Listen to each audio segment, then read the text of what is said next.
अमरी वहलुल उक़दतम मिन लिसानी यफ़क़हू क़ौली क़ाल अल्लाहुल हकीम बिस्मिल्लाहिर रहमानिर रहीम व अन लैसा लिल इंसान इल्ला मा सआ। मोहतरम सामीन, आज का दिन जो है वो बहुत ही अहम दिन है, क्योंकि all private school association Kargil के रिक्वेस्ट पर नेशनल रेप्यूट के दो फैकल्टीज आप लोगों के सामने आज है। डिफरेंट टॉपिक्स पे करियर के रिलेटेड, एकेडमिक्स के रिलेटेड, चाहे वो यूपीएससी सिविल सर्विस हो, नीट हो, आईआईटी हो, जेईई हो, एनडीए हो, मतलब किसी फील्ड में आप क्वेश्चन कर सकते हैं। मैं आपको बता दूं, हमारे पास आज के मेहमान में एक्सपर्ट फैकल्टीज में सैयद मासूम रजा साहब है। अगर आप विन चैनल देखते हैं, विन टीवी देखते हैं, तो अब तक इन्होंने 200+ एपिसोड्स करियर काउंसलिंग कर दिया। तो आप समझ सकते हैं कि कितना रिसोर्सफुल है। आप after 10th, after 12th, after graduation जिस भी आप फील्ड के बारे में इनसे सवाल करेंगे, मैं पूरे यकीन के साथ कह सकता हूं कि आपको वो मुतमईन ही करेंगे। इतना इनके पास एक्सपीरियंस है। पिछले 25 साल से ये मैथमेटिक्स के फैकल्टी है और आज के टाइम में ये दिल्ली के एलन को हेड कर रहे हैं। तो हमारे साथ QS खान साहब हैं, दिया IS, जो एक बहुत ही रेप्यूटेड एक इंस्टीट्यूट है दिल्ली में, और इनके क्रेडिट में अब तक पिछले 25 साल से ये फैकल्टी भी है। मैनेजिंग डायरेक्टर है दिया IS के, और अब तक 4000+ जो है इन्होंने सिविल सर्वेंट्स और स्टेट सर्वेंट्स जो है वो कामयाब कराए हैं। तो कल ही बता रहे थे, अगर आप में से बहुत सारे लोगों ने, एक फिल्म आई थी, बहुत ही खूबसूरत फिल्म था, 12th फेल, देखा है आप लोगों ने? हाथ उठाइए जिन्होंने देखा है। तो ये दोनों हस्बैंड एंड वाइफ इनके स्टूडेंट्स रहे। तो आज आपको मौका है एक ऐसे शख्सियत के रूबरू होना और उनसे समझना, सीखना, और आप सवाल करेंगे ताकि ज़्यादा से ज़्यादा आज के प्रोग्राम से आप फ़ायदा उठाएं। जो 9th एंड अबव स्टूडेंट्स है, खास करके यहाँ पर 12th के स्टूडेंट्स बहुत आए हैं। सेकंड सेशन हमारा जो है वो नीट, IIT, जेईई है, और सिर्फ वो नहीं है, आप एनडीए के बारे में इनसे क्वेश्चन कर सकते हैं। हमारे बहुत कम स्टूडेंट एनडीए में जाते हैं। क्लैट आज एक बहुत ही इंपॉर्टेंट एग्जामिनेशन माना जाता है लॉ के लिए, तो किसी भी फील्ड के लिए आप सवाल कर सकते हैं। ये सेशन 2 बजे से 4 बजे तक होगा। तो आपको सब्र और तहम्मुल के साथ सुनना है, पेशेंस के साथ सुनना है। मैंने कुरान की एक आयत, बहुत ही कम वक्त लूंगा मैं आपको, लैसल इंसान इल्ला मा सआ, इंसान बगैर कोशिश के कुछ भी नहीं है, बगैर मेहनत के कुछ भी नहीं है, बगैर लगन के कुछ भी नहीं है। कुरान कहता है जब तक आप मेहनत नहीं करोगे, कोशिश नहीं करोगे, तब तक आप कहीं पर किसी भी फील्ड में, किसी भी सेक्टर में आप कामयाब नहीं हो सकते हैं। उसमें से सबसे अहम पहलू जो है वो इल्म का पहलू है। इल्म हासिल करने के लिए भी कोशिश करनी है, मेहनत करनी है, तभी इंसान जो है कामयाब हो सकता है। और मैं आप सबसे गुजारिश ये करूंगा कि आप अपना नोटबुक और अपना पेन जो है वो तैयार रखें। एवरी पॉइंट्स को आप जो है नोट करें, और उसके बाद जब इनका सेशन कंप्लीट होगा, उसके बाद क्वेश्चन आंसर सेशन का टाइम होगा। आमतौर पर हमने 1 बजे तक ही रखा था, 10:30 बजे से 1 बजे तक। हमारे डिप्टी कमिश्नर भी आज एज ए इंट्रोडक्टरी स्पीकर आने वाले थे, लेकिन क्योंकि ज़ांस्कर फेस्टिवल है और ऑनरेबल लेफ्टिनेंट गवर्नर का वहाँ पर विजिट है, तो हमारे काउंसिल और हमारे एडमिनिस्ट्रेशन सारा का सारा ज़ांस्कर में है। इसलिए इम्पोर्टेंट है सवाल करना, क्योंकि पैगंबर अकरम की एक हदीस है। इस हदीस को आप हर वक्त याद रखें, क्योंकि हम जितने भी टीचर से इंटरेक्ट करते हैं, लेक्चरर्स हैं, प्रोफेसर से, मैं खुद कॉलेज लेवल पे पढ़ाता हूँ, हमारी सबसे बड़ी परेशानी ये होती है कि बच्चे सवाल नहीं करते, बच्चे क्वेश्चन नहीं करते। बहुत सारे सवाल उनके जहन में होता है, लेकिन वो पूछने से घबराते हैं, हेजिटेट करते हैं, शाय फील करते हैं। उनको कभी कभी ऐसा लगता है कि अगर हम सवाल करेंगे तो कहीं कोई हंस ना दे, या कहीं उस्ताद ये ना कहे कि ये किस तरह से बेवकूफ़ाना सवाल आपने पूछा है। तो अगर कोई उस्ताद ये कहता है किसी बच्चे को कि तुम्हारा ये सवाल बड़ा बेवकूफ़ाना है, तो शायद वो उस्ताद कहने का हक नहीं रखता है। पैगम्बर अकरम इरशाद फरमाते हैं, अल इल्म फी कुफ्र व मिफ्ताहु हुवा सवाल। इल्म जो है वो कुफ्र में है, knowledge is in the lock. ताले के अंदर नॉलेज बंद है। इल्म जो है एक ताले के अंदर बंद है। And the key to it, अगर उसकी चाबी चाहिए तो सिर्फ एक है उसकी चाबी। उस ताले को अगर आपको खोलना है, इल्म के उस ताले को अगर आपको खोलना है, तो सिर्फ उसकी चाबी एक ही है, वो है अस्सवाल, इंटरोगेशन, क्वेश्चन। पूछना है आपको। जहां पर भी आपको कोई चीज समझ में नहीं आता है, आपको क्वेश्चन करना है, आपको सवाल करना है। कुरान कहता है फसअलू अहले ज़िक्र, अहले ज़िक्र के पास जाओ, उनसे सवाल पूछो, उनसे सीखो, उनसे जानने की कोशिश करो। तो आज के दो रिसोर्स पर्सन हैं यहाँ पर, वक्त हमारे पास कम है, तो मैं रज़ा साहब से गुजारिश करूँगा, क्योंकि खान साहब को मेरे जैसा शख्स जो है वो उनका तारुफ नहीं कर सकता, इंट्रोड्यूस नहीं कर सकता है। तो रज़ा साहब से मैं गुजारिश करूँगा कि 5 मिनट में वो खान साहब को इंट्रोड्यूस करेंगे, पीएच खान को। स्टार्ट की दिल्ली में मुखर्जी नगर, इसके अलावा इलाहाबाद, लखनऊ और बहुत सारे स्टेट गवर्नमेंट के साथ आपने जुड़ के सिविल सर्विसेज के लिए काम किया है। आप उड़ीसा गवर्नमेंट के साथ काम कर रहे हैं, आप वेस्ट बंगाल गवर्नमेंट के साथ काम कर रहे हैं, और यूनिवर्सिटी ऑफ कश्मीर में भी जो सिविल सर्विसेज की तैयारी होती है, जो वहाँ कोचिंग होता है, सर्विस से लीड करते हैं। आपकी खुशकिस्मती है कि ऐसा एक शख्स जिसने अभी तक तकरीबन 4700 एस्पिरेंट जो सिविल सर्विसेज के थे उनको कामयाब कराया है, और आपके पढ़ाए हुए बच्चे IAS, IPS, IRS और दीगर सारे बड़े ओहदों पे फायज हैं। तो बगौर आप सर को सुने, और जितने सारे, जैसे नासिर भाई ने इशारतन आपको कहा है, पेन और पेपर के साथ आप बैठें, एक एक बातें आप नोट करें। और जो सवाल के सिलसिले में आपने फरमाया नासिर भाई ने, सवाल जरूर पूछें। जब तक आप क्वेश्चन करेंगे नहीं, आपके अंदर की जो डर आपके अंदर का है वो निकल के बाहर नहीं आएगा। तो बहुत सुनहरा मौका है, इसका आप फायदा उठाएं। और मैं गुजारिश करूंगा किवेश खान साहब से कि आप तशरीफ लाएं और पूरी जानकारी बच्चों के सामने रखें, ताकि बच्चे सिविल सर्विसेज की तरफ हिम्मत से अपना कदम बढ़ा सकें। बहुत बहुत शुक्रिया। अस्सलामु अलैकुम। कनीस फातिमा मैम, रज़ा साहब और हमारे सामने बैठे हुए मुअज़्ज़िज़ हज़रात और हमारे प्यारे बच्चे और बच्चियों, नासिर साहब ने आज रिवायत को बदलने की शुरुआत की है, तो इस चीज़ को हम आगे और जारी रखना चाहते हैं। आमतौर से इस डाइस पर खड़े होने वाला शख्स जब इस तरीके के प्रोग्राम के लिए आता है, तो वो पहले कुछ लेक्चर डिलीवर करता है, अपनी बात आप तक पहुंचाता है, और फिर उसके बाद क्वेश्चन आंसर सेशन स्टार्ट होता है। हम चाहते हैं इस रिवायत को भी बदला जाए, और स्टार्टिंग से ही हम इस सेशन को इंटरेक्टिव सेशन बनाते हैं। हम चंद सवाल आपसे पूछें, आप हमसे चंद सवाल पूछें, और इन सवालात और जवाबात के बेसिस पर हमारा ये काउंसलिंग सेशन चले। इजाजत है इस बात की? नासिर साहब ने एक नई रिवायत यहाँ शुरू की है कि सिविल सर्विसेज पर कुछ बोलने के लिए हमें मदऊ किया गया है।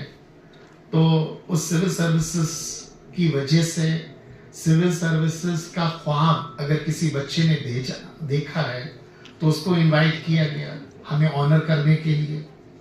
अगर किसी ने नीट या IIT-JEE या क्लैट या डिफेंस सर्विसेज में जाने का कोई ख्वाब देखा है, एस्पिरेशंस है, तो ऑनर करने के लिए, रज़ा साहब को ऑनर करने के लिए उसको आगे इनवाइट किया गया। इसी तरीके से एकेडमिक्स में अपना कैरियर बनाने के लिए मैम को ऑनर करने के लिए ऐसे बच्चों को आगे इनवाइट किया गया। हम चाहते हैं कि हम इस रिवायत को आगे बढ़ाते हुए पहले आपसे ये जानना चाहें, समझना चाहें कि आपकी जिंदगी का मकसद क्या है। चंद बच्चों ने आए, उन्होंने कहा कि सिविल सर्विसेज को लेकर हमारा ख्वाब है, एस्पिरेशंस हैं। कुछ IIT JEE और नीट एग्जाम को पास करके जो प्रीमियर इंस्टीट्यूशंस हैं मेडिकल साइंसेस के या इंजीनियरिंग कोर्सेज के, उन इंस्टीट्यूशंस में जाने का ख्वाब रखते हैं, या कोई प्रीमियर इंस्टीट्यूशन में लेक्चरर बनना चाहता है, प्रोफेसर बनना चाहता है। ऐसे चंद बच्चे ही सामने निकल कर आए। लेकिन हम ये जानना चाहते हैं कि चूंकि आप सारे के सारे स्टूडेंट्स हैं, और ऐसे स्टूडेंट्स के एजुकेशन हासिल करने का मकसद क्या है। आप लोगों के एजुकेशन को हासिल करने का मकसद क्या है। पहला सवाल हमारी तरफ से, कौन जवाब देना चाहेगा। और ये सवाल सभी के लिए है। आपकी तालीम को हासिल करने का मकसद क्या है। जो आप स्कूल में पढ़ रहे हैं, सारे स्कूल स्टूडेंट्स हैं, कॉलेज के भी हैं, सब स्कूल के हैं, कॉलेज स्टूडेंट्स भी हैं। अच्छा, जो स्कूल में पढ़ाई कर रहे हैं, जो कॉलेज में पढ़ाई कर रहे हैं, ऐसे बच्चों के तालीम हासिल करने का मकसद क्या है। जाहिर है कि आप पढ़ाई कर रहे हैं तो कुछ ना कुछ आपने अपना ऑब्जेक्टिव सेट किया होगा, एम बनाया होगा। हाँ, कोई एमलेसली तो काम करता नहीं। Good morning, sir. Myself is Safar Hussain, an average student at Suruli School, studying 10th standard. Sir, I study for procure knowledge and Yes. acquire designation to betterment of society and serve my country. And चलिए ठीक help है। for marginalized society, vulnerable people चलिए in our society. हम समझ गए आपकी बात। कहना है कि हम जो तालीम हासिल कर रहे हैं, स्कूल में पढ़ाई कर रहे हैं, उसका मकसद है नॉलेज का एक्विजिशन, नॉलेज हासिल करना, ताकि इस नॉलेज के जरिए हम नेशन को और सोसाइटी को सर्व कर सके, सोसाइटी का अपलिफ्टमेंट हो सके, सोसाइटी का बेटरमेंट हो सके। उसके लिए तालीम हासिल कर रहे हैं और उस तालीम के जरिए काम अंजाम देंगे। ठीक है, अच्छी बात है। और A very good morning to everyone. This is Siraj Mustafa Akhwan. Sir, आपका क्वेश्चन यही था कि एजुकेशन क्यों इम्पोर्टेंट है। तो इस कि एजुकेशन क्यों इम्पोर्टेंट है। हमारा सवाल ये है कि आप जो एजुकेशन हासिल कर रहे हैं उसका मकसद क्या है। सर जितना मुझे आपका गोल क्या है, आप क्या चाहते हैं अपनी जिंदगी में। सर सबसे मोस्टली इम्पोर्टेंट थिंग यही है कि एजुकेशन क्यों चाहिए। सर सबसे पहले तो वो मतलब अपॉर्चुनिटी ज़्यादा देता है लाइफ में। जितना आप एजुकेटेड होंगे उतना आपको अपॉर्चुनिटी मिलता है, और लाइफ में लाइक स्किल्स ज़्यादा इम्पॉर्टेंट करते हैं। जब आप लाइक फ्यूचर में जाते हो जॉब्स के लिए और अलग अलग चीज़ों के लिए, तब सबसे आपका स्किल एजुकेशन बहुत इंपॉर्टेंट होता है। और सेकेंडली सर एजुकेशन की वजह से आपका जो बिहेवियर होता है ना सर, वो लाइक बहुत अच्छा हो जाता है। एंड थर्डली सर मुझे सबसे मोस्ट इम्पॉर्टेंट मतलब क्यों एजुकेशन इम्पॉर्टेंट है सर, क्योंकि वो मतलब एक ह्यूमन बीइंग को या अपने एक बेस्ट लेवल तक पहुंचाता है सर, इसलिए एजुकेशन इम्पॉर्टेंट है मेरे लिए सर। इनका कहना है कि हमारे एजुकेशन का हासिल करने का मकसद, इस एजुकेशन के जरिए बहुत सारी अपॉर्चुनिटीज हमारे सामने आएंगी। ठीक है, अच्छी बात है। हमारा सवाल ये है कि आपके एजुकेशन हासिल करने का आपने कुछ मकसद रखा होगा, आपका कुछ एम होगा, आपका कुछ गोल होगा, आपने कोई गोल सेट किया होगा। वो गोल क्या है जो आपने सेट किया है, जिसको आप इस तालीम के जरिए हासिल करना चाहते हैं। सवाल समझ में आ रहा है हमारा। हम एजुकेशन की इंपॉर्टेंस नहीं जानना चाहते आपसे, हम ये जानना चाहते हैं कि जो आप एजुकेशन हासिल कर रहे हैं, उस एजुकेशन के जरिए आप क्या हासिल करना चाहते हैं, आपका मकसद क्या है। जी, कौन बताएगा। So first of all, my name is Bakir Mehdi. मैं क्लास 10 का स्टूडेंट हूँ और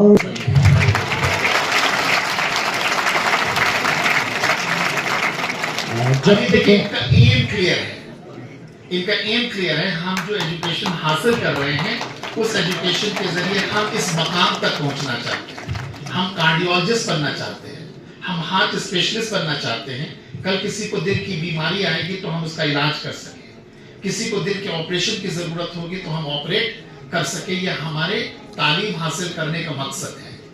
मकसद का क्लियर होना जरूरी है। जब मकसद क्लियर होगा तभी उस मकसद को हासिल करने के लिए आप सही डायरेक्शन में, सही अप्रोच के साथ, सही ओरिएंटेशन के साथ, सही स्ट्रैटेजी के साथ कोशिश करेंगे ताकि आप मकसद तक पहुंच सकें।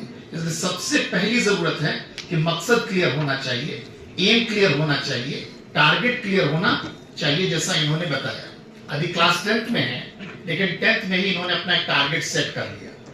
जाहिर है कि अगर टारगेट सेट किया है और सही डायरेक्शन में इस टारगेट को हासिल करने के लिए आगे बढ़ेंगे, डिविएशंस नहीं होंगे, तो इंशाल्लाह पूरी उम्मीद है कि कल ही अपने टारगेट तक पहुंचे, टारगेट को हासिल करेंगे। इसलिए सबसे जरूरी चीज है कि आपके सामने आपका टारगेट होना चाहिए। आप बताएं, और इसके अलावा माशाल्लाह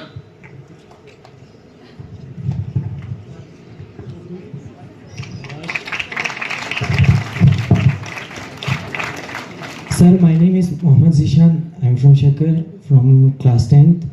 मेरा एम है writer. Your name is? Writer sir. अच्छा, you want to become writer? Yes sir. Very good. ये राइटर बनना चाहते हैं?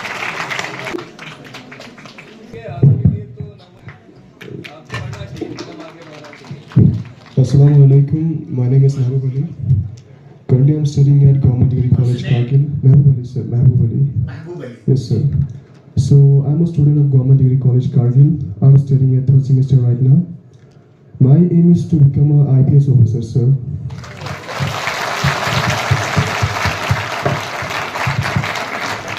Goal is clear. He wants to become IPS officer. Police services में जाना चाहते हैं, टॉप पोजीशन पे पहुंचना है, तो उस टॉप पोजीशन पर पहुंचने का रास्ता ये आईपीएस ही है। यानी ये पुलिस सर्विसेज की टॉप पोजीशन पर पहुंचने का ख्वाब रखते हैं, ऐसी इनकी अपनी जिंदगी से उम्मीद है। ठीक है, इसी तरीके से बस हम जवाब चाहते हैं, ऐसा ही कुछ जवाब लड़कियों की तरफ से भी आना चाहिए। Good morning, sir. My name is Fatima Zahra. I'm a student of Surya Valley Public School. मैं एविएशन में जाना like for commercial pilot. Very good, very good. तो कॉमर्शियल पायलट बनना है। तो हमारा कहने का मकसद ये है कि आप 10th स्टैंडर्ड में हो, 9th स्टैंडर्ड में हो, 11th स्टैंडर्ड में हो, आपको अपना गोल सेट कर लेना चाहिए, गोल फिक्स कर लेना चाहिए। लेकिन गोल फिक्स करने के लिए आपके पास नॉलेज, आपके पास अवेयरनेस होनी चाहिए, और उस अवेयरनेस के नाम पर ही आज का सेशन रखा गया है। बहुत सारे बच्चों को पता भी नहीं है कि हमारे सामने क्या क्या अपॉर्चुनिटीज हैं, क्या क्या एवेन्यूज हैं, क्या क्या हमारे पास कैरियर ऑप्शंस हैं। उन्हीं कैरियर ऑप्शंस को लेकर आज का ये काउंसलिंग सेशन रखा गया है। तो बस हमारा जानने का मकसद ये था कि क्या एक्सपोजर है, आप लोग जानते हैं, समझते हैं कि आपके पास क्या क्या ऑप्शंस है, कैरियर ऑप्शंस है। तो चंद लोगों के जवाबात से हमें इस बात का यकीन है, एहसास है कि यहाँ पर कुछ न कुछ लेवल की अवेयरनेस है। इसलिए कॉमर्शियल पायलट कोई बनने की बात कह रहा है, कोई कार्डियोलॉजिस्ट बनने की बात कह रहा है, कोई पुलिस सर्विसेज ऑफिसर बनने की बात कह रहा है। अच्छी बात है। और लड़कियों की तरफ से किसी कुछ और जवाब आने चाहिए। Assalamualaikum, sir. I hope all of you are doing well. Sir, I want to become an IAS officer.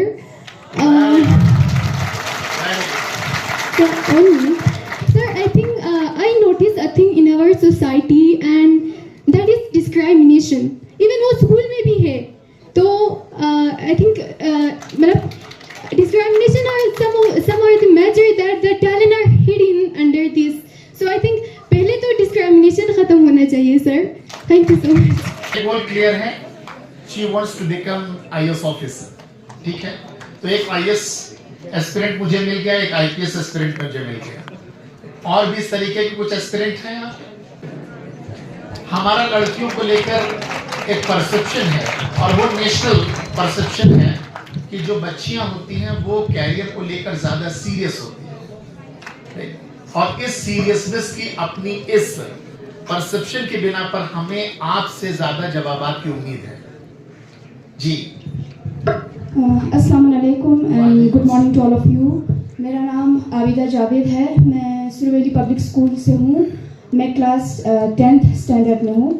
मेरा एम एक न्यूरॉन सर्जन बनने का है।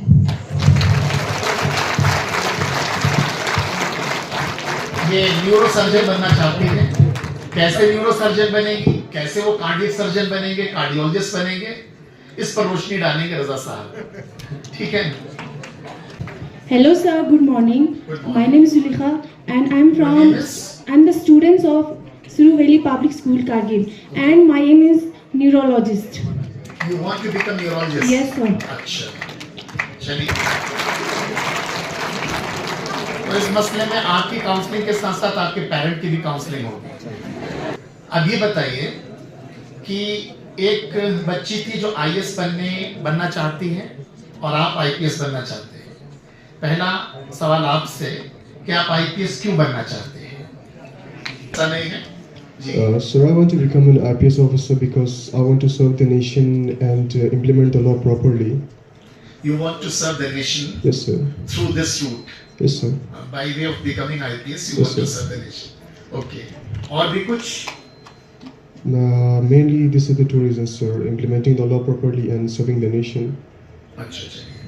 जो आईएएस बनना चाहती हैं, I also want to help poor peoples and I also want to develop our country and the most thing I want to overcome discrimination.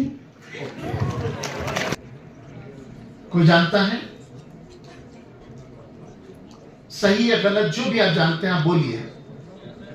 ये आईपीएस एस्पिरेंट बताना चाहते हैं, इनको माइक दे दीजिए। So, sir, what I think about the main difference between a job and a career would be that a career is something which you do by learning through a process, and a job is something which you like just go with the flow, like everyone is doing it, so I'm doing it as well. Maybe. कहते हैं कि बड़े पैमाने पर unemployment की problem है। इस unemployment की प्रॉब्लम को खत्म करने के लिए जॉब अपॉर्चुनिटीज क्रिएट की जानी चाहिए ताकि लोगों को नौकरी मिल सके, जॉब मिल सके। तो हम जॉब क्यों पकड़ते हैं? हम नौकरी क्यों हासिल करना चाहते हैं? हम एम्प्लॉयमेंट क्यों चाहते हैं? यह गवर्नमेंट सरकार इस तरीके की अपॉर्चुनिटीज क्यों पैदा करती है? क्यों जॉब की जाती है? कोई बताएगा? आपसे तो जवाब आ गया, हम समझ गए आपकी बात को जी। और कोई दूसरे बच्चों को भी मौका दिया जाए। शाबाश। गुड मॉर्निंग सर, अस्सलाम वालेकुम। मेरा नाम रियाज अली खान है और मैं स्टूडेंट पब्लिक स्कूल में अभी मेरा स्टडी चल रहा है सर, 12th क्लास। तो सर मेरा यही मानना है कि अभी तक जितने भी स्टूडेंट हैं, जितने भी पढ़ाई करने वाले लोग हैं, वो जॉब के लिए कर रहे हैं ज़्यादातर, ऑलमोस्ट। ठीक है। क्योंकि जॉब जब किसी को मिलता है तो उसका करियर जो है वो सेव रहता है, उस वजह से शायद। तो हमें जॉब, अभी आपने भी कहा कि हम जॉब के लिए मतलब ज़्यादा अपॉर्चुनिटीज़ मतलब कम मिलता है सर, ये पोस्ट कम होते हैं इन चीज़ों में। तो मेरा भी यही मानना है कि हमें जॉब सीकर नहीं, जॉब गिवर बनना चाहिए। और मेरा भी एम, मेरे साथ में एम भी बताना चाहूँगा, I want to become an entrepreneur. Thank you sir.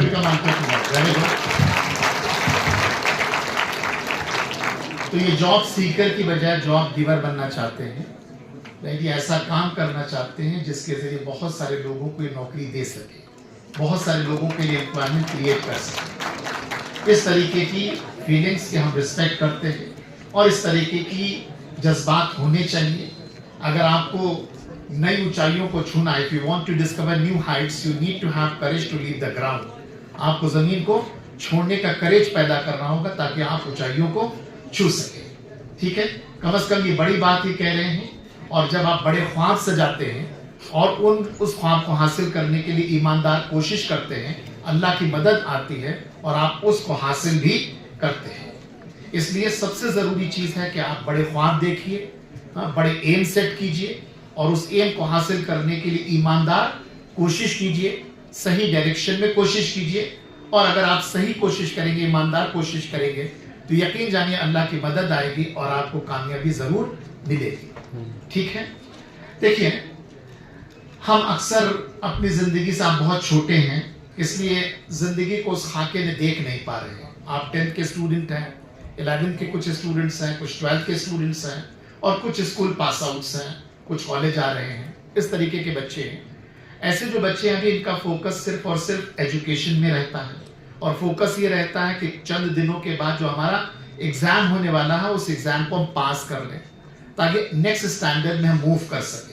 अभी आप लोग इस तरीके की सोच के साथ आगे बढ़ रहे हैं। कुछ वक्त के बाद जब आप तालीम के ऊपर मयार पर पहुंचेंगे तो आपका कोशिश ये होगी कि अब हम तालीम के जरिए ऐसी नौकरी हासिल कर सकें जिस नौकरी से हमें इतनी कमाई हो सके, इतनी अर्निंग हो सके, इतनी हमें इनकम मिल सके कि हमारी जो जिंदगी की जरूरियात है, जो जिंदगी की बेसिक नीड्स है, जो फिजिकल नीड्स है, रोटी कपड़ा और मकान, ये हमारी जरूरियात पूरी हो सके। आमतौर से हम लोग इस छोटी सोच के साथ आगे बढ़ते हैं, तालीम हासिल करें, नौकरी मिल जाए और इस नौकरी के जरिए हमें इतने पैसा मिल जाए कि हमारी अपनी जिंदगी आसानी के साथ गुजर सके, हमारी जो फिजिकल नीड्स है, जो बेसिक नीड्स है वो पूरी हो सके। लेकिन यकीन जानिए इन सारे कामों के होने के बाद आपके अंदर की जो ख्वाहिशात हैं, जो एस्पिरेशंस हैं, वो एस्पिरेशंस पैदा होती है। और एस्पिरेशन क्या है? एस्पिरेशन ये है कि आप चाहते हैं कि अब आपको सोसाइटी में एक मकाम मिले, रिकॉग्निशन मिले, वैल्यू मिले, पावर मिले, अथॉरिटी मिले, ताकि आपकी एक सोसाइटी में पहचान भी बने और साथ ही साथ आप सोसाइटी के लिए कुछ कर भी सके, रेसिप्रोकेट कर सके, सोसाइटी को कुछ दे सके, नेशन को कुछ दे सके। जैसे इन्होंने कहा he wants to serve nation, he wants to serve society. जैसा उन्होंने उस बच्ची ने कहा कि जो सोशल डिस्क्रिमिनेशन है, जो सोसाइटी में डिस्क्रिमिनेशन है, इस डिस्क्रिमिनेशन को हम खत्म करना चाहते हैं। बहुत सारे लोगों के अंदर इस तरीके की सोच है कि डिस्क्रिमिनेशन खत्म हो, लेकिन खत्म करने के लिए आपके पास पावर होनी चाहिए, आपके पास अथॉरिटी होनी चाहिए, आपके पास पोजीशन होनी चाहिए, आपके पास ताकत होनी चाहिए, ताकि उस ताकत का इस्तेमाल करके आप जो सोसाइटी में अपनी नजरों से होते हुए डिस्क्रिमिनेशन को देख रहे हैं, जो डिप्राइवेशन देख रहे हैं, जो इनइक्वालिटी देख रहे हैं, उस चीज को आप करेक्ट कर सके, उसको दूर कर सके। उसके लिए आपको पावर चाहिए, आपको अथॉरिटी चाहिए। और ऐसी पावर, ऐसी अथॉरिटी, ऐसी प्रेस्टीज, ऐसी रिस्पेक्ट देने की जो हाईएस्ट पोजीशन है कंट्री के अंदर, उसको हम सिविल सर्विसेज कहते हैं। क्या कहते हैं? सिविल सर्विसेज कहते हैं। आपने आईएएस वर्ड सुन लिया किसी के जबान से? आईपीएस वर्ड सुना किसी के जबान से? ये आईएएस और आईपीएस क्या है? सिविल सर्विसेज है। और सिर्फ एक, ये दो सिविल सर्विसेज नहीं है, यूनियन लेवल पर, सेंटर के लेवल पर तकरीबन 20 तरीके की सिविल सर्विसेज हैं, जिन सिविल सर्विसेज के लिए एक कंबाइंड एग्जाम कंडक्ट किया जाता है और इस एग्जाम को कंडक्ट करने वाली बॉडी को यूपीएससी कहते हैं। यूपीएससी सिविल सर्विसेज का एग्जाम कंडक्ट करती है और उस एग्जाम के थ्रू कैंडिडेट को आईएएस के लिए, आईपीएस के लिए, आईआरएस के लिए और दूसरी और जो तकरीबन 20 तरीके की सिविल सर्विसेज है उनके लिए सिलेक्ट किया जाता है, ताकि सिलेक्शन के बाद कुछ दिनों की ट्रेनिंग होगी और इस ट्रेनिंग के बाद आपको इस समाज, इस सोसाइटी और इस नेशन को सर्व करने का अपॉर्चुनिटी मिल सके, आपको मौका मिल सके, आपको जिम्मेदारी दी जाए ताकि आप सोसाइटी को सर्व कर सके। और यकीन जानिए ये पोजीशन ऐसी है जिस पोजीशन पर पहुंचकर आप लाखों लोगों की जिंदगी, करोड़ों लोगों की जिंदगी पर असर डाल सकते हैं। हिंदुस्तान के अंदर ये ऐसी पोजीशन है जिस पोजीशन के जरिए आप लाखों लोगों की जिंदगी में तब्दीली ला सकते हैं।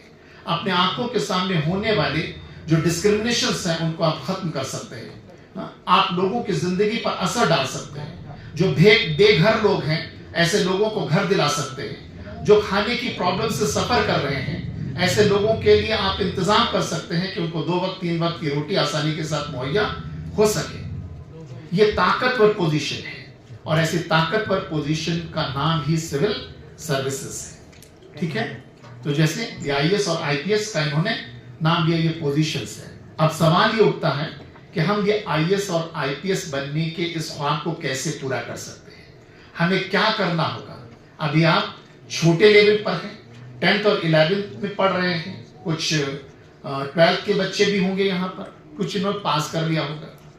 जहां तक सिविल सर्विसेज की तैयारी की बात है, हमारा मानना है कि सिविल सर्विसेज की तैयारी के लिए सोच डेवलप करना, ओरिएंटेशन बनाना, ये तो स्कूल लेवल पर ही स्टार्ट हो जाना चाहिए।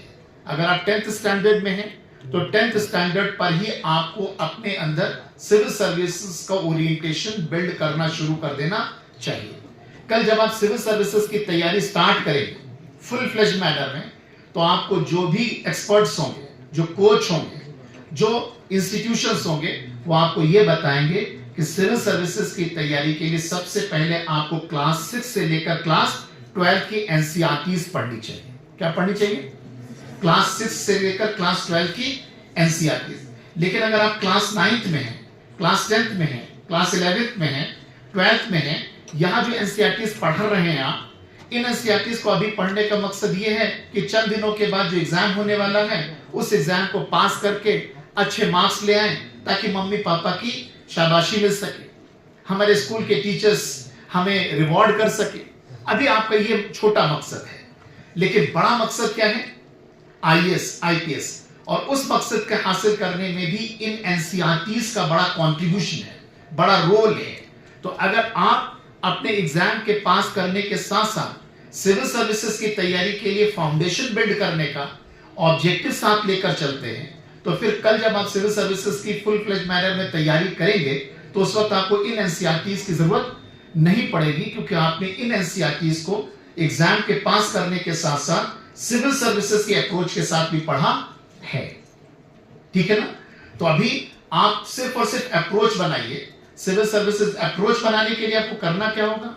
अप्रोच बनाने के लिए सिर्फ आपको इतना काम करना होगा कि आप यूपीएससी का जो सिलेबस है, उस सिलेबस को उठाइए, देखिए, और जो पिछले सालों के क्वेश्चंस पूछे जा रहे हैं, प्रीलिम्स में जो क्वेश्चंस पूछे जा रहे हैं, अभी आप प्रीलिम्स पर ही फोकस कीजिए, प्रीलिम्स में जो क्वेश्चन पूछे जा रहे हैं, उन क्वेश्चंस को देखिए, हाँ, सिलेबस को देखिए, और उन क्वेश्चंस को भी आप अपनी एनसीईआरटी से पढ़ने की कोशिश कीजिए।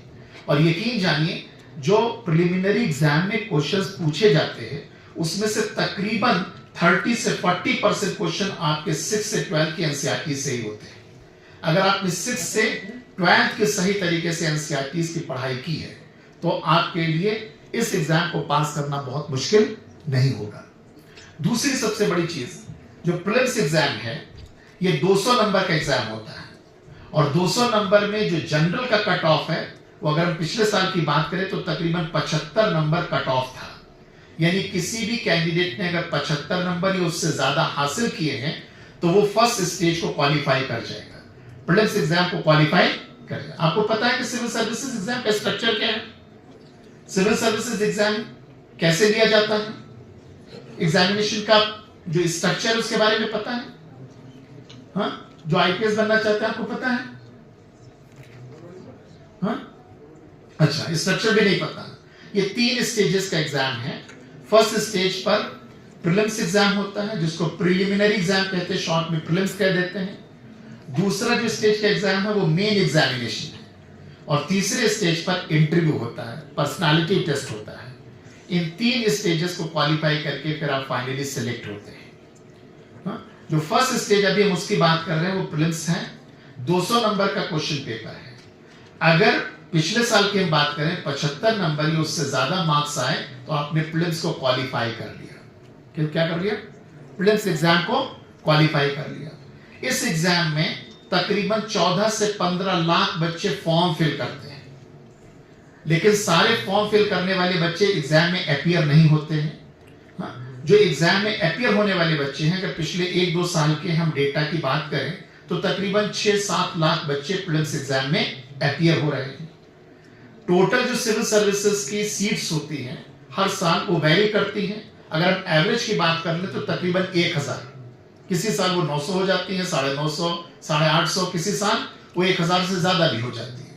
तो अगर हम एवरेज की बात करें तो 1000 सीट्स, 1000 सीट्स के लिए फर्स्ट स्टेज के एग्जाम में कितने बच्चे अपीयर हो रहे हैं?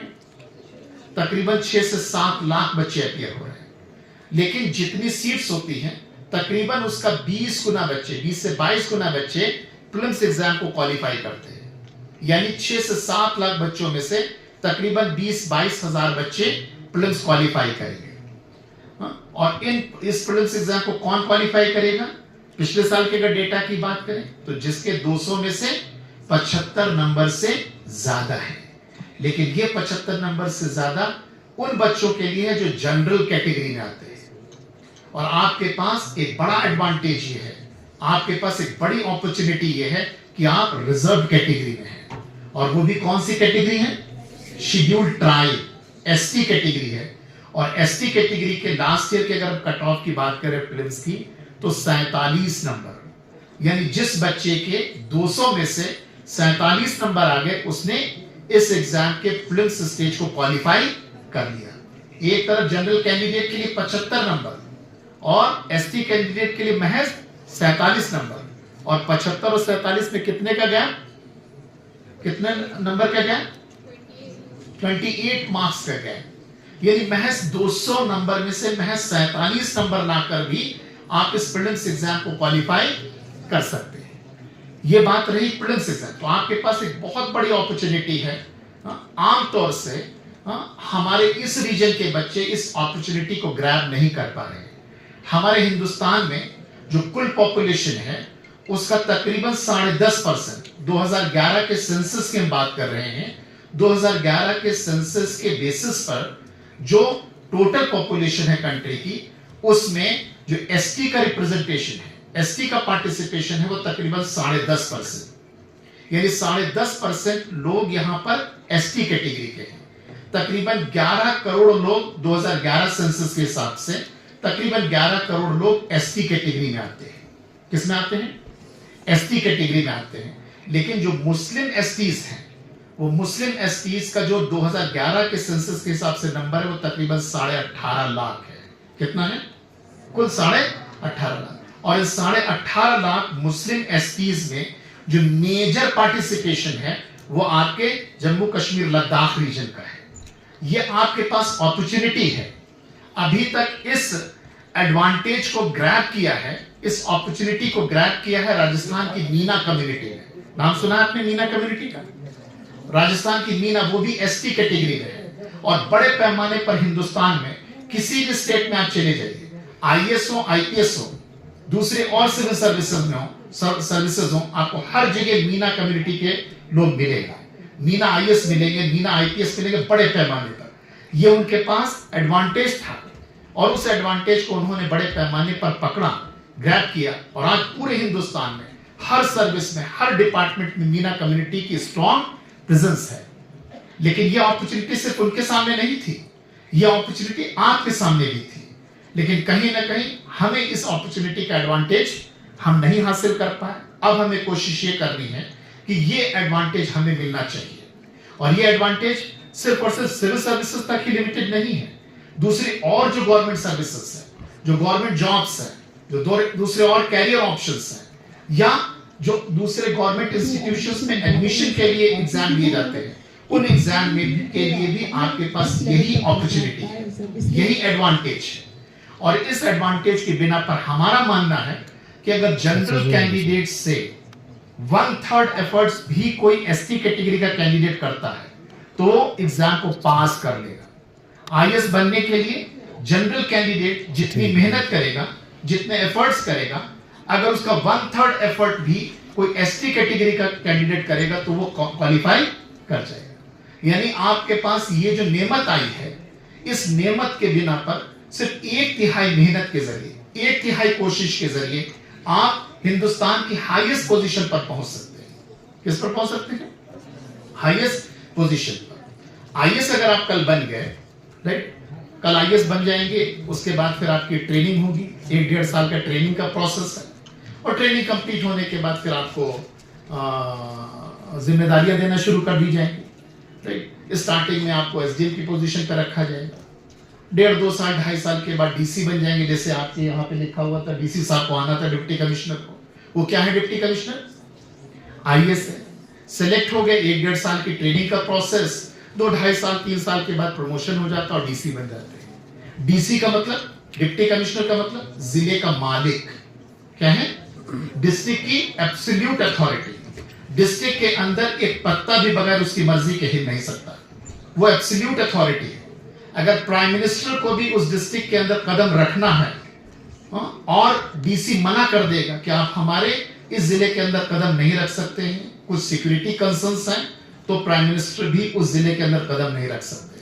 वो एब्सोल्यूट अथॉरिटी है, सारे डिपार्टमेंट्स उसके अंडर में आते हैं, ऐसी पावर। लेकिन ये तो सिविल सर्विसेज की जर्नी की शुरुआत है, धीरे धीरे आप आगे बढ़ते रहेंगे, डिप्टी कमिश्नर से कमिश्नर बनेंगे, फिर आप पॉलिसी मेकिंग का पार्ट बनेंगे, ऐसी पॉलिसीज बनाएंगे जिसके जरिए लोगों की, लाखों करोड़ों लोगों की जिंदगी को तब्दील किया जा सके, जिंदगी पर असर डाला जा सके, पॉलिसी मेकिंग का पार्ट बनेंगे।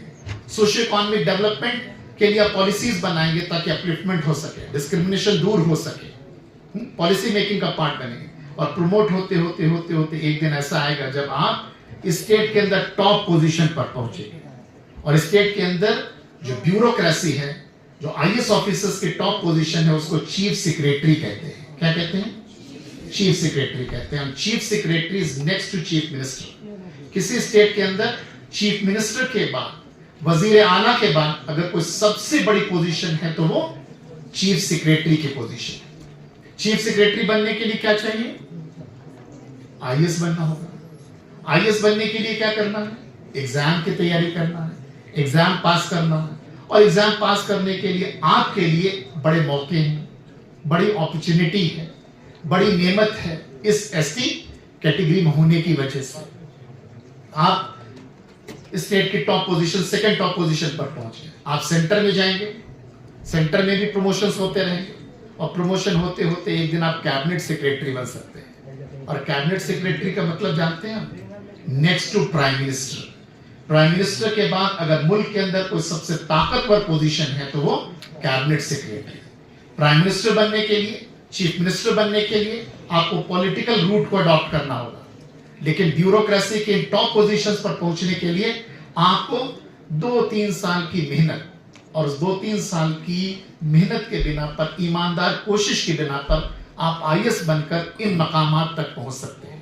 और इन मकामात पर पहुंचकर जो आपके जज्बात हैं, जो आपके एस्पिरेशंस हैं, जो आपकी ख्वाहिशात हैं, उन सारी ख्वाहिशात को आप पूरा कर सकते हैं। और ख्वाहिश क्या होनी चाहिए? हम लोगों को दुनिया में भेजा गया सिर्फ अपनी जिंदगी गुजारने के लिए नहीं, अपनी जिंदगी बनाने के लिए नहीं, बल्कि हमारे ऊपर दूसरी जिम्मेदारी रखी गई है। और जिम्मेदारी क्या रखी गई है? कि हम दूसरों के लिए काम कर सकें, दूसरों के लिए काम कर सकें। शीशे के सामने खड़े होकर आप अपने आप से पूछिए कि क्या आप अपनी जिंदगी के मकसद को पूरा कर रहे हैं?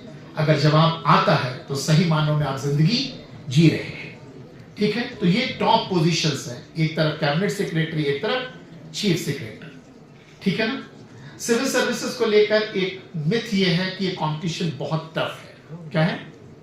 बहुत टफ कंपटीशन है, right? This competition is meant for brilliant lots, जो बहुत ज़हीन है, जो बहुत जीनियस हैं, जो बहुत ब्रिलियंट हैं, ऐसे स्टाफ्स के लिए कंपटीशन है। यकीन जानिए, हमारा मानना बिल्कुल इससे अलग है। ये कंपटीशन बहुत ब्रिलियंट स्टूडेंट्स के लिए नहीं है। एवरेज स्टूडेंट भी इस एग्जाम को क्वालिफाई कर सकता है। I strongly reject this popular believe that this competition is meant for brilliant lots. बहुत ज़हीन और बहुत जीनियस और बहुत ब्रिलियंट स्टूडेंट्स के लिए एग्जाम ऐसा नहीं है। हम तो पिछले 25 सालों से इस फील्ड में हैं, हमारे सामने दर्जनों ऐसे एग्जाम्पल्स हैं जिन के बारे में अगर हम आपको बताएं तो आपकी शायद कंडीशन उनसे कहीं बेहतर होगी। और ऐसी कंडीशन के बावजूद भी उन्होंने पहले दूसरे अटेम्प्ट में इस एग्जाम को पास किया है।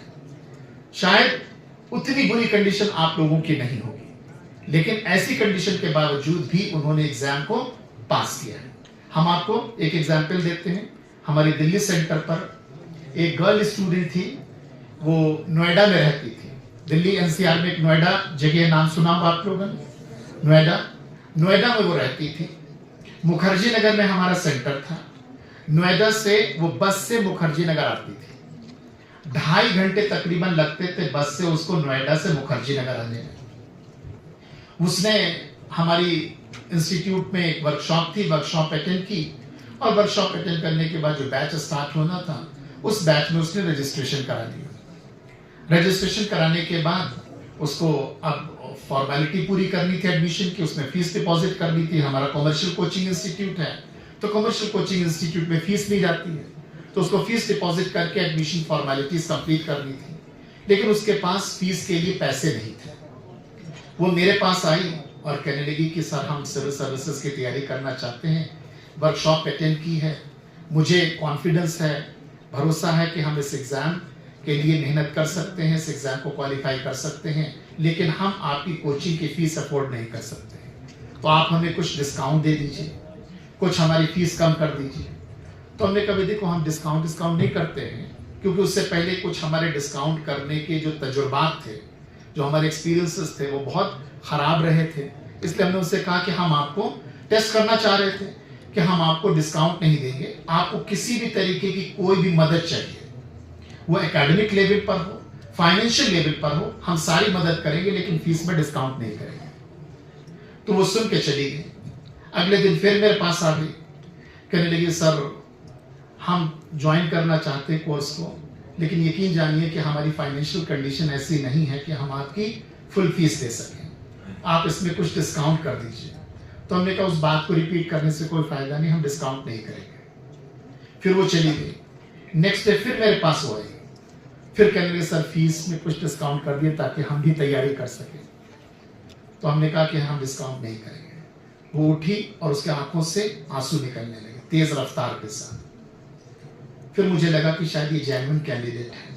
हमने उसको बुलाया, हमने बताई अपने बारे में। तब कहे हम नोएडा में रहते हैं, बस से यहाँ आते हैं, हमने DU से ग्रेजुएशन कंप्लीट कर लिया है, अब हम तैयारी करना चाहते हैं। हम 2.5 घंटे के बस के सफ़र के ज़रिए यहाँ आएंगे और फिर बस के सफ़र के ज़रिए हम नोएडा 2.5 घंटे में पहुँचेंगे। कुल मिलाकर हमें एक दिन में 5 घंटे ट्रैवलिंग टाइम चाहिए। फिर कहने लगे कि हम चूँकि हमारे फादर की छोटी सी कॉन्फेक्शनरी शॉप है और उस कॉन्फेक्शनरी शॉप की इनकम इतनी है कि हम 3 बहनें हैं, हम 3 बहनों की बस ज़रूरियात को ही उस कमाई से पूरा किया जा सकता है।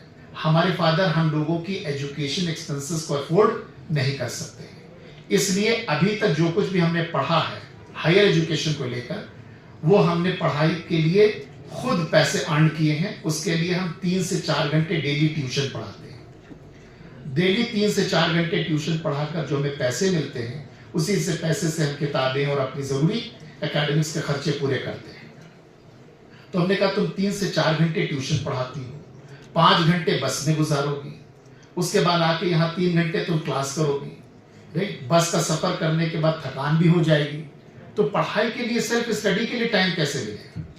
तो उसने कहा सर ये हालात हैं, हालात पर हमारा कंट्रोल नहीं है, हालात हम बदल नहीं सकते, लेकिन इन्हीं हालात में रहते हुए हम अपने मकसद को हासिल करने के लिए ईमानदारी में कोई कमी नहीं रखेंगे। हम इस बात का आपको यकीन दिलाते हैं।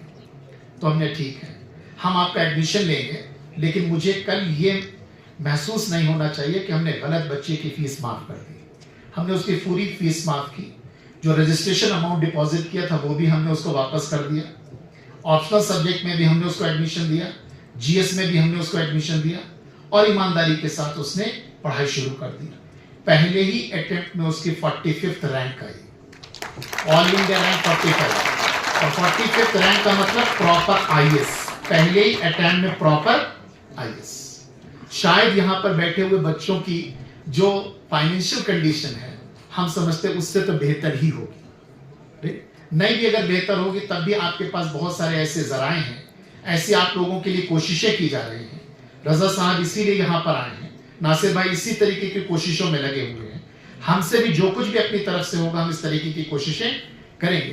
तो आपके सामने इस तरीके के मौके हैं, इस तरीके की अपॉर्चुनिटीज हैं, और इन अपॉर्चुनिटीज की बिना पर आप ये काम अंजाम दे सकते हैं। प्रॉपर IAS बन गई। कुछ दिनों के बाद मध्य प्रदेश कैडर की IAS है, एक IAS लड़के के साथ शादी हो गई, हस्बैंड वाइफ दोनों IAS ऑफिसर हैं।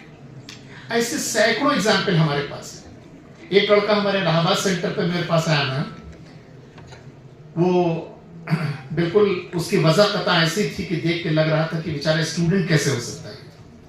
पैजामा शेप का उसका पैंट थी, शर्ट बाहर था, फटी हुई शर्ट थी, और बाथरूम स्लीपर पहने हुए मेरे पास आया।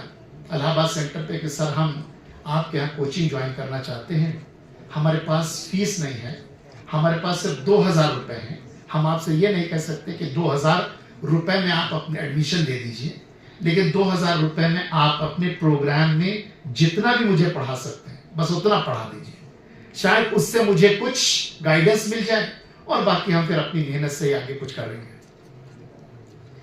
तो हमने पूछा कि क्या कंडीशन है घर की, तो बताने लगा हमारे घर में सिर्फ 2 भैंस हैं और इन 2 भैंसों के दूध को फादर सेल करके जो पैसा मिलता उसी से घर चलाते हैं और इतना पैसा नहीं है कि हम लोगों की पढ़ाई लिखाई करा सकें। बस हमें इधर उधर से जो कुछ पैसा मिलता तो वो हमने जोड़ा है, चंद वर्षों की अपने इस पैसे को जोड़कर आज हमारे पास 2000 रुपए हैं और हम 2000 रुपए लेकर आए हैं आपके पास। हमने उसको एडमिशन दिया, एक भी पैसा नहीं लिया और अगले ही अटेम्प्ट, जो फर्स्ट अटेम्प्ट उसका था, अगले ही साल उसका इंडियन रेवेन्यू सर्विसेज में सिलेक्शन होता है और इस वक्त वो कमिश्नर इनकम टैक्स है, इनकम टैक्स कमिश्नर। महज 2000 रुपए उसके पास थे, जो हमसे ये उम्मीद भी लेकर नहीं आया था कि हम उसको फुल कोर्स में एडमिशन दे दें। वो ये चाह रहा था कि 2000 रुपए में आप जितना पढ़ा सकते उतना पढ़ा दीजिए। तो ऐसे सैकड़ों एग्जाम्पल्स हैं, राइट। इन एग्जाम्पल से ये बात साबित होती है कि अगर आपके पास फाइनेंशियल कॉन्स्ट्रेंट्स हैं, दूसरे और कॉन्स्ट्रेंट्स हैं, तब भी उन कॉन्स्ट्रेंट्स का मुकाबला करते हुए अगर मकसद को लेकर आप पूरी तरीके से ईमानदार हैं, मकसद को लेकर किसी तरीके से डिविएशंस नहीं है, तो आप यकीन जानिए अपने मकसद को जरूर हासिल करेंगे। ठीक है, मकसद को जरूर। वैसे तो हम सोच कर आए थे कि हम सिविल सर्विसेज के बारे में थॉरोली डिस्कस करेंगे, लेकिन यहाँ पर बच्चे सब 10th 11th 12th के बच्चे हैं और ऐसे 10th 11th 12th के बच्चों का भी वो एक्सपोजर नहीं है। इस वजह से हम जो सोच कर आए थे उस तरीके का हम लेक्चर यहाँ पर डिलीवर नहीं कर सकते हैं। हम बस आपसे क्वेश्चंस इनवाइट कर रहे हैं। आपके जहन में जो जो सवालात हैं आप हमसे पूछिए और एक एक करके हम उन सवालात का डिटेल में आंसर देंगे। लेकिन किसी तरीके से सवाल को दिल में नहीं रखना। You need to speak your heart out. आप अपने दिल की बात को बाहर निकालिए, बोलिए, पूछिए, ताकि हम उसका जवाब दे सकें। जी sir, my question would be that, sir, currently I'm studying commerce and management at Government Degree College, Kargil. And after my graduation, I plan on completing the preliminaries of the civil service exam. So I've had many mentors, and I have asked them questions as well. And they have told me to not delve much into the studies of such while I'm studying in college. So my question to you is, sir, how can I prepare for my examination while I'm studying in college? Because others have told me to not delve much into it. You have completed your commerce? No, sir. No, sir. I'm undergraduate. Yes, sir. You are UG student? Yes, sir. I'm in 3rd semester. Commerce Yes, graduation, sir. Huh? Yes, sir. Which year are you in? I'm in 3rd semester, sir. That would be 2nd year. 2nd year, 3rd semester. Okay. For the years to come? चलिए आगे जाइए। इनका सवाल ये है कि अभी ये यूजी कोर्स में है, बीकॉम कर रहे हैं ना, बीकॉम कोर्स है ना, बीकॉम 2nd ईयर में है, 3rd सेमेस्टर कर लिया है, 4th सेमेस्टर में जा रहे हैं। तो क्या ये बीकॉम 2nd ईयर में रहते हुए सिविल सर्विसेज की तैयारी करना चाहिए इनको, या ग्रेजुएशन कंप्लीट होने के बाद इनको सिविल सर्विसेज की तैयारी करनी चाहिए? ये सवाल है ना। देखिए, हमारा तो मानना है कि 10th के बाद ही बच्चे को सिविल सर्विसेज के लिए ओरिएंटेशन डेवलप करना शुरू कर देना चाहिए। लेकिन अब तो आप आगे बढ़ चुके हैं। जब 10th के बाद ओरिएंटेशन डेवलप करना शुरू कर देना चाहिए, तो जाहिर है ग्रेजुएशन में पहुंचने के बाद तो फुल फ्लेज मैनर में आपकी तैयारी स्टार्ट हो जानी चाहिए। अब तैयारी स्टार्ट करने के लिए आप क्या करेंगे? जिस तरीके से आप अपना घर बनाते हैं, घर बनाने को लेकर आप इस घर के कंस्ट्रक्शन को 3 फेजेस में डिवाइड कर सकते हैं। सबसे पहले आप फाउंडेशन बिल्ड करते हैं, फाउंडेशन तैयार करते हैं, फिर इस फाउंडेशन पर आप घर का स्ट्रक्चर खड़ा करते हैं और फिर उसके बाद आप घर के अंदर इंटीरियर वर्क करके उस घर को रहने लायक लिवेबल बनाते हैं। ठीक है, ठीक इसी तरीके से सिविल सर्विसेज एग्जाम की तैयारी है। सबसे पहले आपको स्ट्रॉन्ग फाउंडेशन बिल्ड करना है और स्ट्रॉन्ग फाउंडेशन बिल्ड करने के लिए आपको टेक्स्ट बुक्स पढ़नी होगी, और वो भी एलिमेंट्री लेवल के टेक्स्ट बुक्स। और जब हम एलिमेंट्री लेवल के टेक्स्ट बुक्स कहते हैं तो क्लास 6 से लेकर क्लास 12 की एलिमेंट्री टेक्स्ट बुक्स यानी एनसीईआरटीज। हालांकि क्लास 6 से लेकर क्लास 12 की अगर यूपीएससी के सिलेबस को उठाकर देखेंगे तो तकरीबन 300 एनसीईआरटीज, लेकिन 300 का मतलब 300 एनसीईआरटीज आपको नहीं पढ़ना है। उन 300 एनसीईआरटीज में तकरीबन 30 एनसीईआरटीज हमने सिलेक्ट की हैं।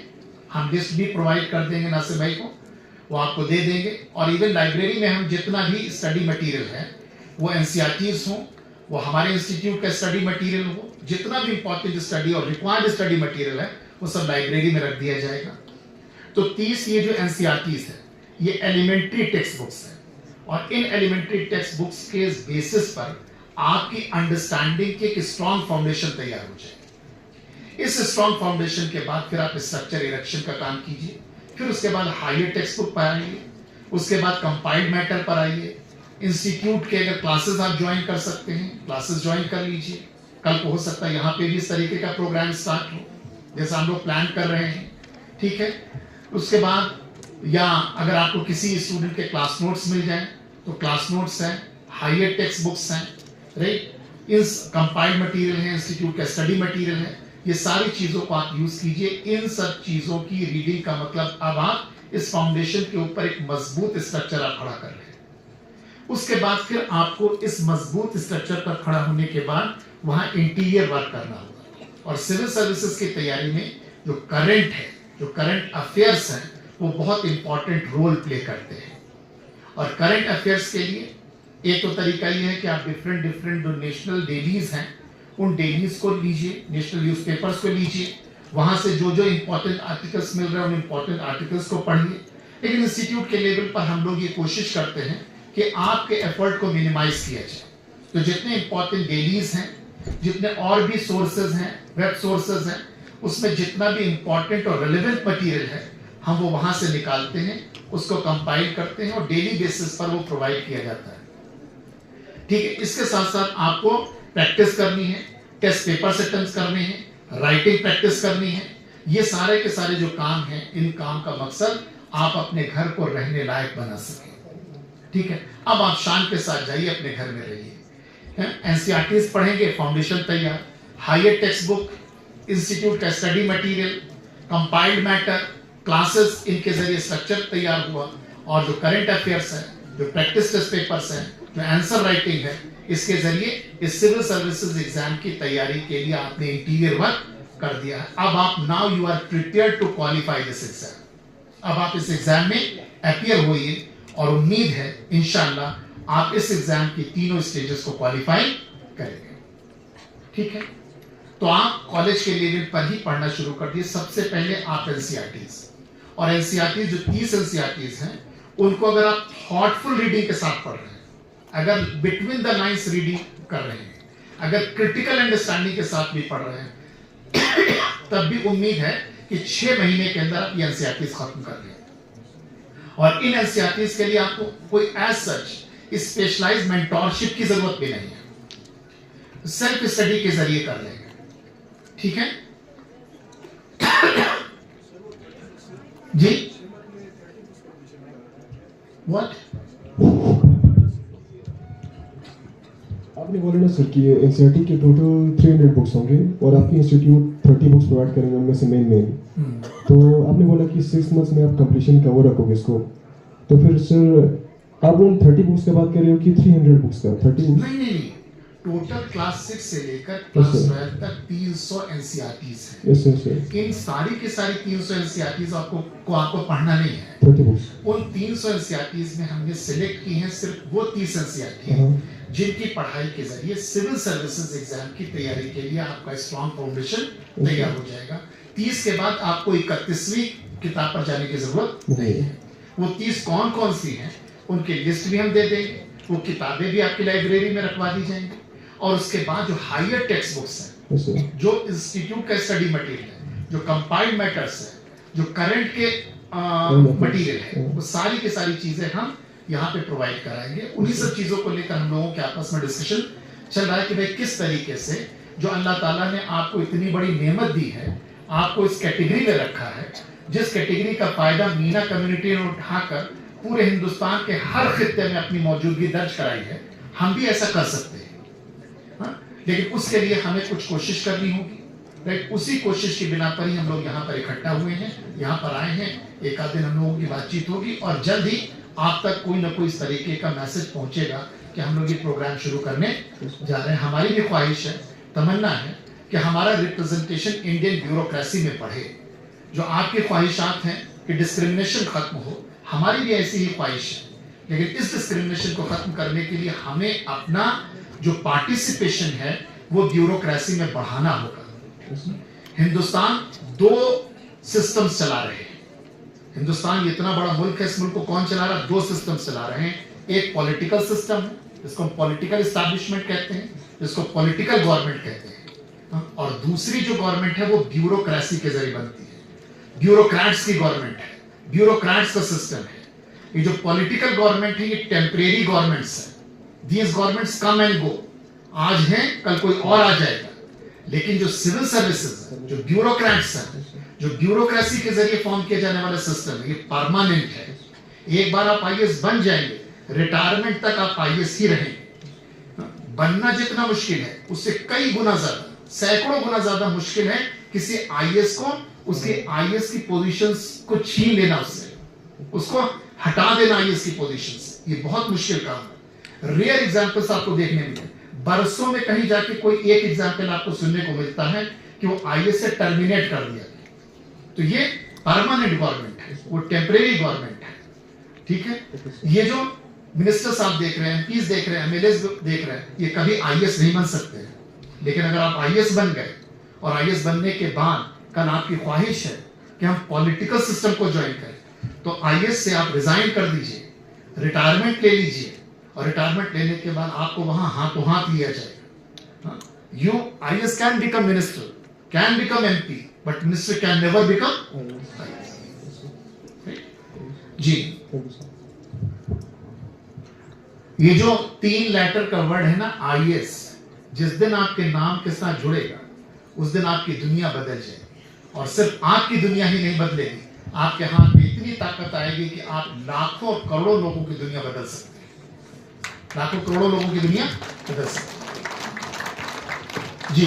सर मेरा नाम शहनाज फातिमा है और मैं 12वीं क्लास में पढ़ती हूँ। सर मैं सोच रही हूँ कि मैं आगे जाके सिविल सर्विस के लिए अप्लाई करूँ। तो मेरा एक छोटा सा क्वेश्चन है सर, जब हम पब्लिक एडमिनिस्ट्रेशन यानी सरकारी काम करते हैं तो हमें एथिक्स यानी रूल को समझना, मोरालिटी, पर्सनल बिलीफ को कैसे शामिल करना चाहिए सर? एथिक्स को, मोरालिटी को, इंटीग्रिटी को किस चीज में शामिल करना चाहिए?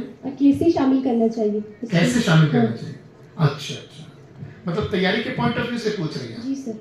तैयारी के पॉइंट ऑफ व्यू से देखिए, हमारे सिविल सर्विसेज में जो एग्जाम है, मेन एग्जामिनेशन, उसमें जनरल स्टडीज के 4 पेपर होते हैं। आप तशरीफ रखें, बैठ जाइए। 4 पेपर्स होते हैं, उसमें से एक पेपर इसी के लिए है, एथिक्स, इंटीग्रिटी, मोरालिटी, एप्टीट्यूड, इन सब के लिए पेपर है।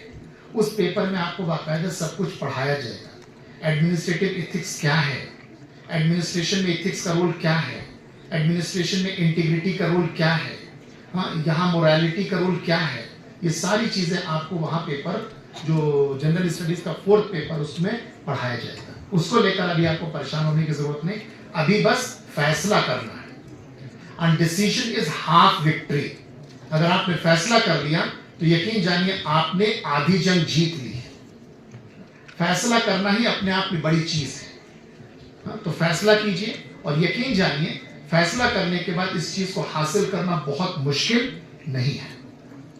अगर आप 4-5 घंटे डेली, आप कैटेगरी के स्टूडेंट हैं, कैटेगरी के एडवांटेज को देखते हुए अगर आप 4-5 घंटे डेली स्पेयर कर लें तैयारी के लिए, तो हमें पूरा यकीन है तैयारी भी ऐसी होनी चाहिए जो एग्जाम को क्वालिफाई करने वाली हो, रिजल्ट प्रोड्यूसिंग हो, सही डायरेक्शन वाली हो, सही अप्रोच और सही स्ट्रैटेजी वाली हो।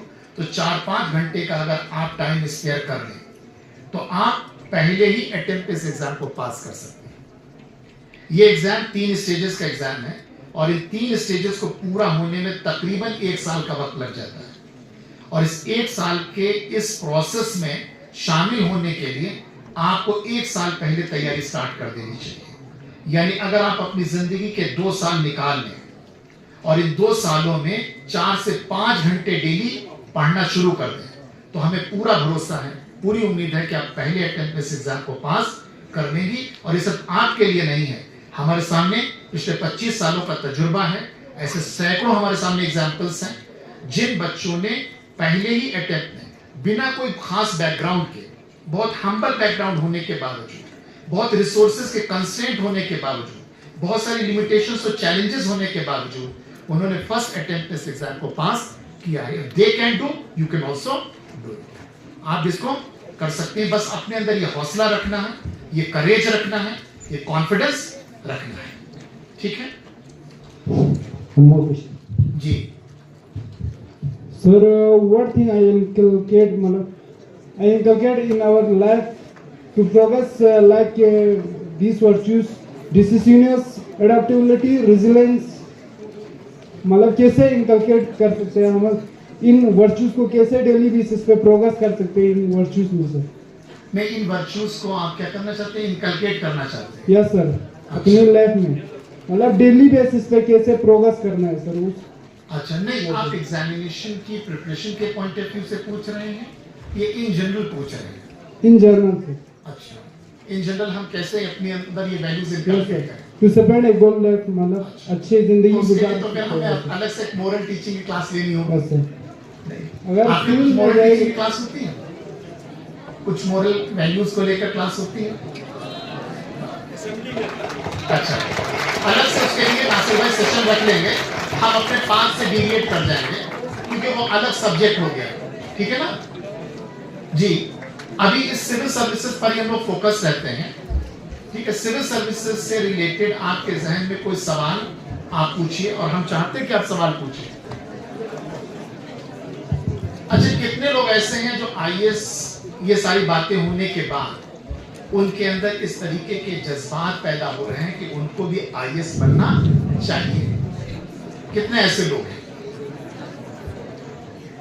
कोई भी नहीं। नेशन को सर्व करना चाहते हैं, सोसाइटी में तब्दीली लाना चाहते हैं, लेकिन हम कदम आगे नहीं बढ़ाएंगे। इनिशिएटिव तो आपको लेना होगा ना। अगर आपकी ऐसी एस्पिरेशन है तो इस एस्पिरेशन को पूरा करने के लिए इनिशिएटिव कोई दूसरा थोड़ी ना लेगा। बच्चे असल में बहुत छोटे हैं नासिर भाई, क्लास 10th 11th के बच्चे हैं, अभी बहुत ज्यादा एक्सपोजर भी नहीं है।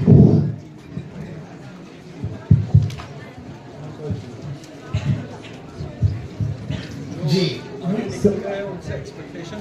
Sir, I have a question. अच्छा अच्छा सर, करियर और फिर साथ में हम अपने रिलीजन को भी कैसे ले जा सकते हैं सर? कैरियर प्लस रिलीजन तो हाँ, रिलीजन तो कभी भी आपके कैरियर के रास्ते में हिंड्रेंस बनता ही नहीं है। हमारे पास तो रिलीजन है, वो एक वेपन है, एक हथियार है, आपको ताकत दे रहा है। अल्लाह की मदद अगर आपके साथ शामिल होगी तो यकीन जानिए अपने मकसद को हासिल करना बहुत आसान हो जाएगा। तो जो रिलीजन है, वो रिलीजन या रिलीजियस प्रैक्टिसेस कभी भी आपके इस गोल के रास्ते में हिंड्रेंस पैदा करती ही नहीं।